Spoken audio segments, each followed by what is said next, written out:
நண்பர்களே, நீங்கள் பார்த்து கொண்டிருப்பது உங்கள் கௌசிகா ரிவ்யூ. சரி வாங்க வீடியோக்குள்ள போய் என்ன நடக்க போகுது அப்படின்னு சொல்லிட்டு பார்த்தீங்கன்னா, தரமான சம்பவம் இனிமேல் தாங்க இருக்குது. நம்ம விஜய் செம்மையாக ஒரு பக்கம் அப்படியே சும்மா கேம் ஆட போகிறாருங்க நம்ம ராஜேஸ்வரிக்கு எதிராக. என்னடா சொல்கிற அப்படின்னு சொல்லிட்டு பார்த்தீங்கன்னா, நம்ம ராஜேஸ்வரியோட சதி திட்டங்கள் எல்லாமே நம்ம விஜய்க்கு தெரிய வந்துருச்சுங்க. இதை யார் பளிச்சுன்னு போட்டு உடைச்சது அப்படின்னு சொல்லிட்டு பார்த்தீங்கன்னா, நம்ம மல்லி தாங்க.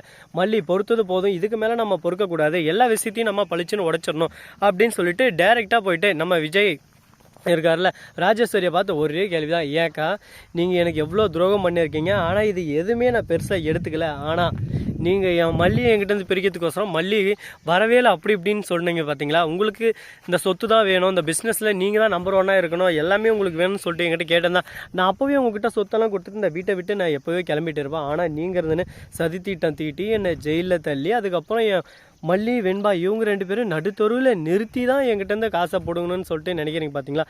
இது ரொம்பவே கேவலமான விஷயம், ரொம்பவே பச்சையான விஷயம். இதை எப்படி என் வாயால் நான் சொல்கிறதுன்னு சொல்லிட்டு தெரியல, ஆனால் இந்த மாதிரி பண்ணாதீங்க அப்படின்னு சொல்லிட்டு மூஞ்சி லட்சம் மாதிரி ஒரு பக்கம் பேசிடுறாங்க. இதனால் கடுப்பான என்ன பண்ணுறாங்க அப்படின்னு சொல்லிட்டு பார்த்தீங்கன்னா, நம்ம வெண்பா இருக்காங்களா அவங்க இருந்துன்னு ஒரு பக்கம் ராஜேஸ்வரியை பார்த்து, நீங்களாம் ராஜ்யத்தை உங்களுக்கெல்லாம் வெக்கமாகவே இல்லையா, அடுத்தவங்க சொத்தை பிடுங்கி அதில் பொழைக்கணும்னு சொல்லிட்டு நினைக்கிறீங்களே, எங்கள் அப்பாவை ஜெயிலே வச்சணும்னு நினச்சிங்க, என் மல்லியம்மா இருக்கிற வரையும் எங்கள் அப்பா ஜெயிலில் இருக்க மாட்டார், கூடிய சீக்கிரம் ஜெயிலில் விட்டு வெளியே வந்துடுவார் அப்படின்னு சொல்லிட்டு சொல்ல கோர்ட்டில் ஒரு பக்கம் போகிறாங்க. கோர்ட்டுக்கு போனதும் நம்ம மல்லியும் மறுபக்கம் நம்ம வெண்பாவும் கதறி கதறி அழுறாங்க.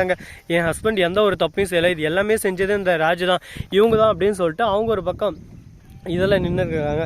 உடனே பார்க்கணுமே, என்ன ராஜேஸ்வரி நீ இதெல்லாம் சொல்கிறதெல்லாம் உண்மையா அப்படின்னு சொல்லி, இல்லை சார் எல்லாமே சேர்ந்து மேலே அபாண்டமாக பொய்ப்பொழி போடுறாங்க, இந்த வீட்டுக்கு வந்ததே பிடிக்கல, என் அப்பாவோட ஷேர் தான் நான் கேட்டேன், சட்டப்படி என்னோட ஷேர் எனக்கு கொடுக்கணும்ல, அதை கேட்டதுக்கு இவங்க இந்த மாதிரி போலியான ஒரு இதை பண்ணி இவங்க பிஸ்னஸில் தோற்று போனதை என் மேலே பழியாக காட்டி என்ன இதில் இன்வால்வ் பண்ண பார்க்குறாங்க.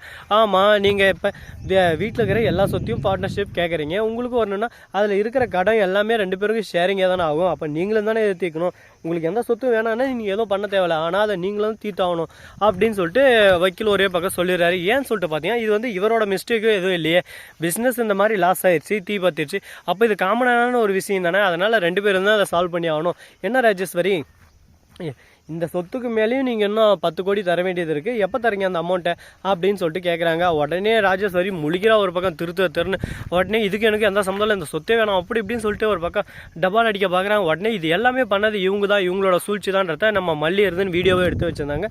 அந்த வீடியோவை வக்கீலுக்கு போட்டு காட்டுறாங்க.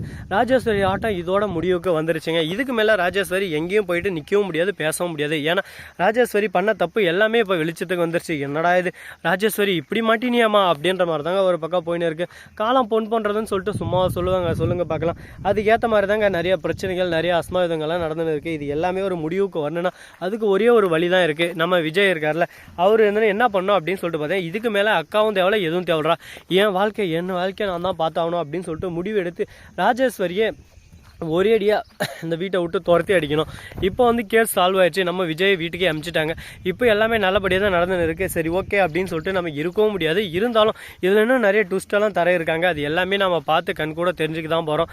சரி போனது போச்சு ஆனதாச்சு, இதுக்கப்புறம் என்ன நடக்க போகுது அப்படின்னு சொல்லிட்டு பார்த்தீங்கன்னா, நம்ம விஜய் இருக்கார்ல, அவர் என்ன பண்ணுறாரு அப்படின்னு சொல்லிட்டு பார்த்தீங்கன்னா, டேரெக்டாக போயிட்டு கோர்ட்டில் இன்னொரு கேஸ் போடுறாரு. என்னன்னு சொல்லிட்டு பார்த்தீங்கன்னா, இந்த மாதிரி ஃபோர்ஜரி நியூஸ்லாம் ரொம்பவே கஷ்டப்படுத்துகிறாங்க, மான நஷ்டஈடு கேஸ் போடுறாரு. இதில் வந்து நம்ம ராஜேஸ்வரிக்கு என்ன தண்டனை அப்படின்னு சொல்லிட்டு பார்த்தீங்கன்னா, 2 வருஷம் ஜெயில் தண்டனை தரணும், எனக்கு எந்த ஒரு காசு பணமெல்லாம் தேவையில்ல, எங்கள் அக்கா மேலே எனக்கு எந்த ஒரு வன்மமும் இல்லை, ஆனால் இத்தனை நாளாக என் மல்லி எவ்வளோ கஷ்டப்படுத்தியிருக்காங்க, என் வெண்பாவை எவ்வளோ கஷ்டப்படுத்தியிருக்காங்க, இதுக்கான சரியான தண்டனை அவங்க அனுபவிச்சு ஆகணும்.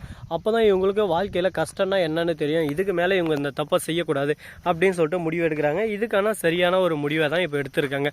இதுக்கு மேலேயாவது திருந்துவாங்களா, என்ன பண்ண போகிறாங்க, ஏது பண்ண போகிறாங்க அப்படின்ற ஒவ்வொரு விஷயத்தையும் நம்ம கண் கூட பார்த்து தெரிஞ்சுக்க தான் போகிறோம். பார்ப்போம், பார்த்து என்ன நடக்க போகுதுன்னு சொல்லிட்டு பொறுத்தார் பூமி ஆழ்வார். ஸோ நண்பர்களே, இந்த வீடியோ பிடிச்சிருந்தா லைக் பண்ணுங்கள், கமெண்ட் பண்ணுங்கள், ஷேர் பண்ணுங்கள், டெண்டிங் மேலே தட்டி விட்டு போங்க. அப்போ தான் நாம் போகிற அடுத்தடுத்த வீடியோ உங்களுக்கு உடனுக்குடன் வரும். மிக்க நன்றி, தேங்க்ஸ் ஃபார் வாட்சிங், டாடா, see you, நன்றி, வணக்கம், வந்தனம், வருக, தருக.